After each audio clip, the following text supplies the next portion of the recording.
الحمد لله رب العالمين والصلاة والسلام على سيد المرسلين وعلى آله وأصحابه وأتباعه أجمعين أما بعد.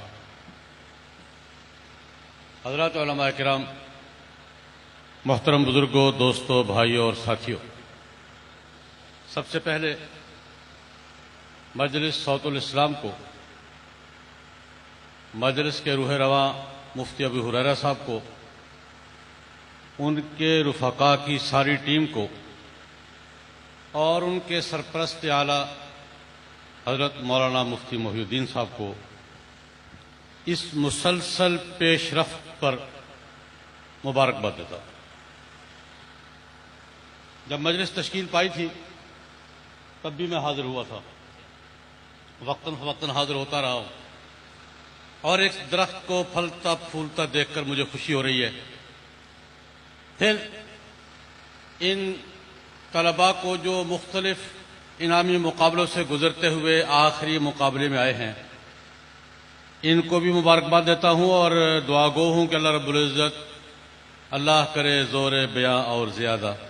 اللہ پاک ان کو دین کی خدمت کی توفیق عطا فرمائے، مواقع نصیب فرمائے، اسلوب عطا فرمائے، ذوق نصیب فرمائے، نتائج و ثمرات سے بہرور فرمائے اور قبولیت و رضا عطا فرمائے. خطابت کا اظہار تھا. یہ خطابت ابلاغ کے ذرائع میں ایک بہت بڑا ذریعہ ہے، اور دعوت کے میدان کی بھی ایک بڑی ضرورت ہے اور دفاع کے میدان کی بھی ایک بڑی ضرورت ہے.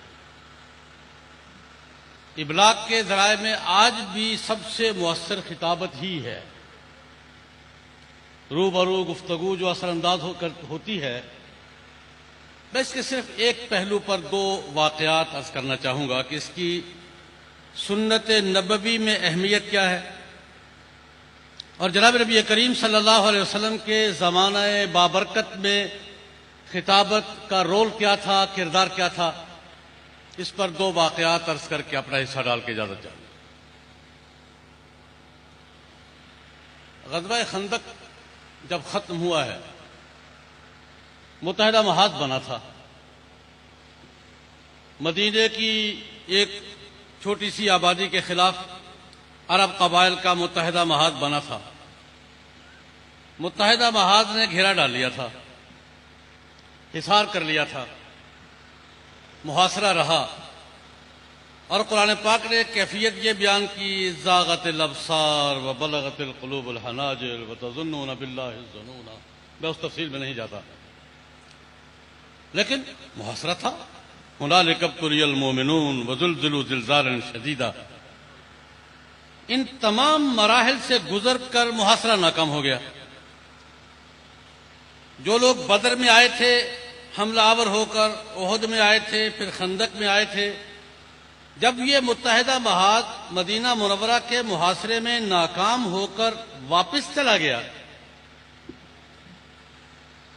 قرآن پاک نے کہا کہ اللہ پاک کہتے ہیں ہم نے کچھ نہیں کیا، ہم نے تھوڑی ہوا تیز کر دی. ہم نے تھوڑی سی فارسلنا علیہم ریحا وجنودا لم تروا، ہم نے کچھ ہوا تیز کر دی، وہ سارا معاملہ اکھڑ گیا. خیر، جب یہ قبائل واپس جا رہے تھے تو جناب نبی کریم صلی اللہ علیہ وسلم نے مدینہ منورہ میں مسجد نبوی میں ایک خطبہ ارشاد فرمایا. اس خطبے کے دو جملوں کی طرف اہل علم کو توجہ دلانا چاہوں گا. ایک بات تو بخاری نے نقل کی ہے، حضور نے فرمایا بھائی ان کا زور لگ چکا، اب یہ نہیں آئیں گے، جب بھی جائیں گے ہم جائیں گے. یہ اپنا زور لگا چکے. بدر میں، احد میں، خندق میں ان کا آخری زور یہی تھا کہ عرب قبائل کا متحدہ محاذ بنائے، ہم پر چڑھائی کر دیں. ان کا زور لگ چکا، اس سے زیادہ یہ کچھ نہیں کر سکتے. اب یہ کبھی مدینے پر حملہ نہیں کریں گے، اب جب بھی جائیں گے ہم جائیں گے. ایک اعلان یہ فرمایا. دوسرا اعلان یہ فرمایا کہ تلوار کی لڑائی میں یہ شکست کھا چکے، اب یہ زبان کی جنگ لڑیں گے. اب یہ جنگ کون سی لڑیں گے؟ زبان کی، خطابت کی، شاعری کی. اب یہ عرب قبائل کو تمہارے خلاف بھڑکائیں گے، تمہیں بدنام کریں گے، تمہاری حجب کریں گے، تمہاری مذمت کریں گے، تمہارے خلاف پروپیگنڈا کریں گے. پھر حضور نے پوچھا صحابہ سے کہ تلوار کی جنگ میں تو تم میرے ساتھ تھے، زبان کی جنگ میں کون ہوگا؟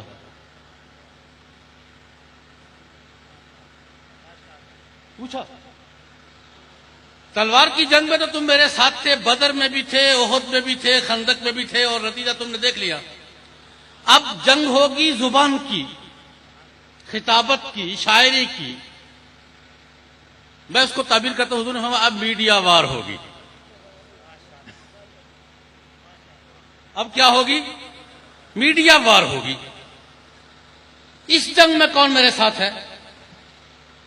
مورخین لکھتے ہیں، حافظ ابن حجر نے بھی لکھا ہے، ابن عبد البر نے بھی لکھا ہے، ابن الاسیر نے بھی لکھا ہے.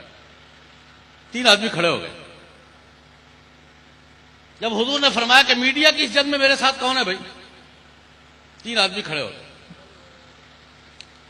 حسان ابن ثابت، کعب ابن مالک، عبداللہ بن رواحہ رضی اللہ تعالی عنہم. تینوں انصاری تھے، تینوں اپنے دور کے بڑے شاعر تھے. کھڑے ہو گئے. یا رسول اللہ یہ جنگ ہم لڑیں گے. کھڑے ہو گئے. یا رسول اللہ یہ جنگ ہم لڑیں گے. تینوں نے پھر جنگ لڑی. ان تینوں کی جنگ پہ قرآن پاک نے تبصرہ کیا. وَالشُّعَرَاءُ يَتَّبِعُهُمُ الْغَاوُونَ إِلَّا الَّذِينَ آمَنُوا وَعَمِلُوا الصَّالِحَاتِ وَانتَصَرُوا مِن بَعْدِ مَا ظُلِمُوا. یہ ان 3 صحابہ کے بارے میں، کعب ابن مالک کے بارے میں، عبداللہ بن رواحہ کے بارے میں ہے، حسان ابن ثابت کے بارے میں ہے رضی اللہ عنہ. جن کا ہم لڑیں گے. اور ایسی جنگ لڑی تقسیم کار تھی. حسان ابن ثابت جناب نبی کریم صلی اللہ علیہ وسلم کی مدح کرتے تھے، کفار کی حجب کا جواب دیتے تھے، اس شان کے ساتھ دیتے تھے کہ مسجد نبوی ہے، منبر پہ کھڑے ہو کر حسان ابن ثابت اسلام کا دفاع کر رہے ہیں، حضور کی مدح کر رہے ہیں، اسلام کی خوبیاں بیان کر رہے ہیں، کافروں کی حجب کا جواب دے رہے ہیں. اور سامنے بیٹھے داد کون دے رہے ہیں؟ جناب نبی کریم صلی اللہ علیہ وسلم.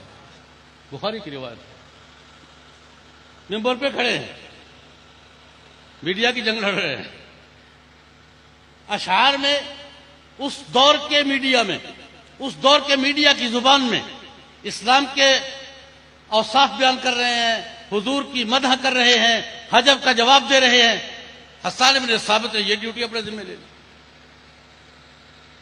کعب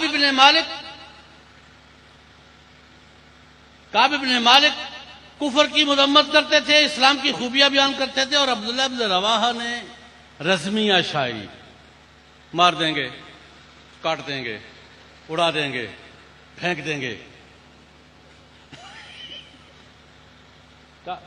عبداللہ بن رواحہ کی شاعری تھی، اڑا کے رکھ دیں گے، پھینک دیں گے، کاٹ دیں گے، مار دیں گے. کس شان کے ساتھ؟ عمرۃ القضاء ہے، 1500 صحابہ حضور کے ساتھ احرام باندھے ہوئے مکے میں اتر رہے ہیں. جناب نبی کریم صلی اللہ علیہ وسلم کی اونٹنی کی مہار عبداللہ بن رواحہ کے ہاتھ میں ہے، احرام باندھا ہوا ہے. باقی لوگ تلبیہ پڑھ رہے ہیں اور یہ پڑھ رہے ہیں کاٹ دیں گے، مار دیں گے، یہ کر دیں گے، وہ کر دیں گے. کیوں جی یہی ہے کہ نہیں؟ باقی سارے تلبیہ پڑھ لبیک اللہم لبیک، یہ کہتے ہیں اڑا کے رکھ دیں گے، مار دیں گے، یہ کر دیں گے.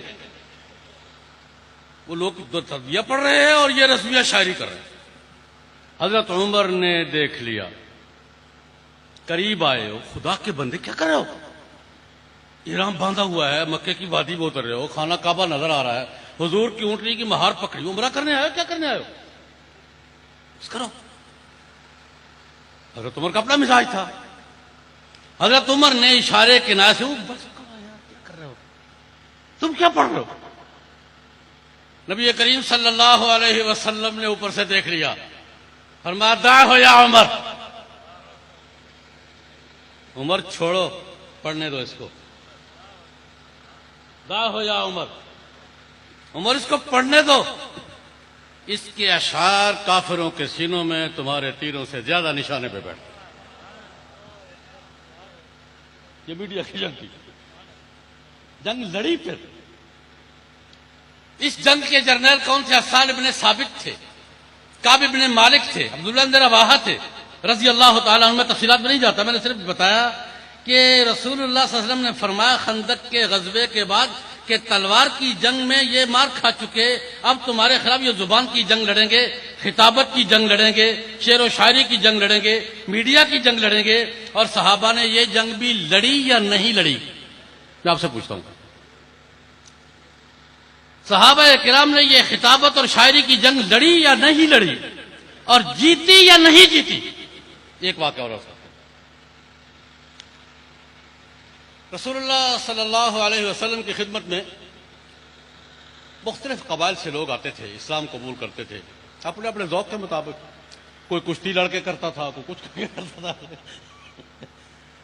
بنو تمیم ایک بڑا فن خوان قبیلہ تھا جناب، جس کو اپنی خطابت پر بڑا ناز تھا، اپنی شاعری پر بڑا غرور تھا کہ ہم بڑے فصیح اللسان، خطابت اور فصاحت اور طلاقت لسانی اور شعر و شاعری اور ادیب اور فصیح ہم لوگ ہیں۔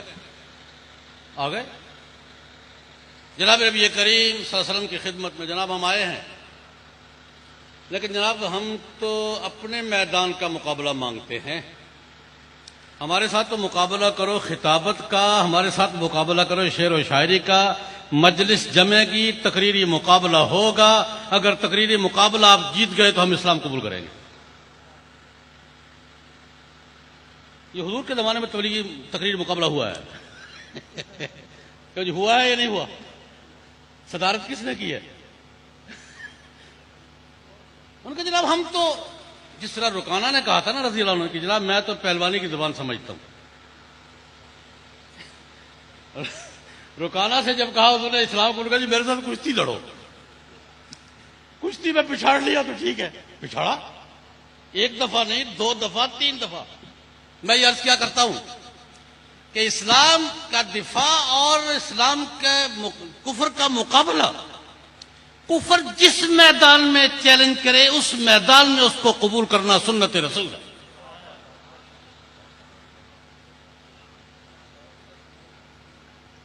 کفر جس شعبے میں چیلنج کرے اس شعبے میں اس چیلنج کو قبول کرنا، مقابلہ کرنا سنت رسول ہے۔ رکانہ نے کیا کہا تھا؟ تم جناب پہلوانی کشتی میں گراؤ گے تو مانوں گا۔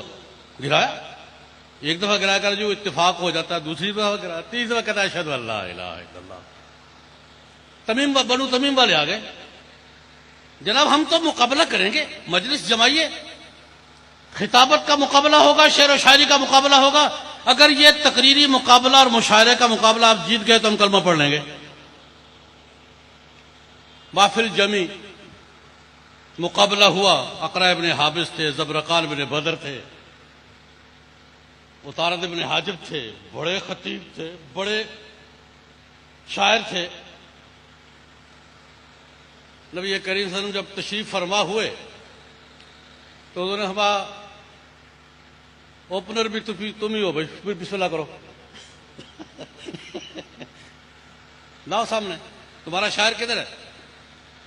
شاعر کھڑا ہوا، ہم یہ ہیں، ہم وہ ہے، ہمارا دنیا میں یہ مقام ہے، ہمارے باپ دادا یہ تھے، ہمارے جب بنو تمیم کا شاعر اپنی شعر و شاعری کا جادو جگا چکا، اور یہ میں عرض کرتا ہوں رسول اللہ صلی اللہ علیہ وسلم نے جو ان من البیان لسحرن جو کہا ہے، انہی کے بارے میں کہا۔ ان کی خطابت کا جادو اتنا تھا کہ حضور نے فرمایا ان من البیان لسحرن، بیان جادو بھی ہوتے ہیں، اس جادو کا بیان ہوا، لوگ متاثر، یار یہ کیا ہوگا۔ پہلے شاعر نے شاعری کی، حضور نے اپنے شاعر سے کہا اٹھو بھائی جواب دو۔ کس نے جواب دیا؟ علماء کرام۔ کس نے جواب دیا؟ حسان ابن ثابت نے، اٹھے، اسلام کی خوبیاں بیان کی۔ رسول اللہ علیہ وسلم کی مدح کی، اسلام کی اور توحید کی اہمیت بیان کی، کفر کی مذمت، بیٹھ گئے۔ ہاں بھائی خطیب کدھر ہے تمہارا؟ لاؤ خطیب کو لاؤ۔ خطیب کھڑا ہوا ہے، اس نے خطابت کے جوہر دکھایا، او جناب چھکے چھڑا دیے۔ حضور کا بھی ایک خطیب تھا، کون؟ ایک حضور کا سرکاری شاعر تھا، شاعر ریاست، قومی شاعر، ایک قومی خطیب تھا جس کو خطیب الانصار بھی کہا جاتا تھا، خطیب الاسلام بھی کہا جاتا تھا، خطیب رسول اللہ بھی کہا جاتا تھا۔ یہ کون تھے؟ ثابت بن قیس بن شماس رضی اللہ تعالی۔ خطابت صحیح رخ پہ چلے تو بنو تمیم کے چھکے چھڑا دیے، اور یہی خطابت حضور کے وصال کے بعد ایک اور مسئلے کا باعث بھی بن رہی تھی۔ حضرت عمر گئے، جا کے سنبھال لیا، میں اس طرف نہیں جاتا، خطابت خطابت ہے۔ ثابت بن قیس کھڑے ہوئے، خطیب تھے، اس کی باتوں کا جواب دیا، اسلام کی خوبیاں بیان کی، عقیدہ توحید، قیامت، عقائد پہ روشنی ڈالی، حضور کی اوصاف بیان کیے۔ جب وہ بیٹھے، اقرع بن حابس سردار تھے بنو تمیم کے، اٹھ کے کھڑے ہوئے، بخدا تمہارا خطیب بھی ہمارے خطیب سے بڑا ہے، تمہارا شاعر بھی ہمارے شاعر سے بڑا ہے، ہم سب کلمہ پڑھتے ہیں، نشہد ان لا الہ الا اللہ۔ میں یہ بات آخری جملہ یاد کرنا چاہتا ہوں۔ وہ مقابلے تو جو ہو رہے ہیں، اللہ پاک ان میں بھی فتح عطا فرمائے، لیکن یہ بھی مقابلے کا میدان ہے یا نہیں ہے؟ میڈیا کا میدان بھی مقابلے کا ہے یا نہیں ہے؟ آج تو جنگ ہی میڈیا کی ہے۔ یہ جنگ لڑنا بھی ہمارے ذمے ہے یا نہیں ہے؟ یہ جنگ بھی سنت رسول ہے یا نہیں ہے؟ میں صرف اتنا پیغام دینا چاہوں گا آج کی اس محفل کی مناسبت سے، میڈیا کی جنگ، اس میں چیلنج قبول کرنا، مقابلہ کرنا اور وہ اسباب فراہم کرنا کہ ہم چیلنج کا جواب دے سکیں اور برتری جتا سکیں، یہ ہماری ذمہ داری ہے، فریضہ ہے، سنت رسول ہے۔ اس لیے اس پیش رفت کو اس جانب پیش قدمی سمجھتے ہوئے میں خوشی کا اظہار بھی کرتا ہوں، مبارکباد بھی دیتا ہوں اور دعا گو بھی ہوں۔ اللہ پاک اور زیادہ ترقی، جس طرح ہمارے بھائی کہہ رہے تھے کہ ملکی سطح پر نہیں، انٹرنیشنل سطح پر خدا کرے یہ وقت جائے اور ہم یہ مقابلے لندن میں اور واشنگٹن میں کھڑے ہو کر کہیں آؤ بھائی کون ہے؟ ثابت بن قیس کے جانشین بھی حاضر ہیں اور حسان بن ثابت کے جانشین بھی حاضر ہیں۔ اس رخ کو، اس ہدف کو سامنے رکھ کر آگے بڑھیے۔ اللہ مجھے اور آپ کو توفیق عطا فرمائے۔ وآخر دعوانا ان الحمدللہ رب العالمین۔ یہ تھے